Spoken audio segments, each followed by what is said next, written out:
Ayan mga kaibigan, ako po nagpapangat ngayon ng isda. Ito po, binalagyan ko po siya ng kamatis. Pinangat po yan, hindi yan pinaksiw. Nilalagay ko sa pinangat, kamatis. Yan. Yan, ganyan. Tapos, sibuyas. Ayan, sibuyas po yan. Sarap po ngayon na tag-init, ganitong ulam, pinangat. Ayan. Ayan po. Ayan, nilalagay ko yan sa ibabaw. Tapos tatakpan ko siya mamaya ng dahon. Ayan, mabango po yan. Ayan.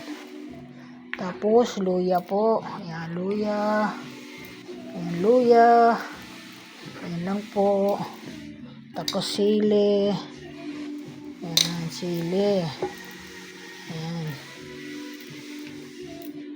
Ayan po.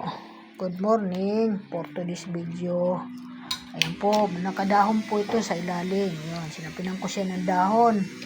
Tapos, mamaya po, pag malapit na po maluto, magpipiga po ako ng kalamansi. Siguro dito mga 10 pirasong kalamansi ilalagay ko bago maluto. Pagluto na po, saka ko lalagyan ng kalamansi dyan sa loob. Tapos takpan ko uli. Tapos luto na po yun. May paminta na po yan sa loob. Lahat na po nandiyan ang rekado. Okay po mga guys. Good morning, good morning. Anin ko pa yung kalamansi pipigan. Thank you po for today's video. Okay po.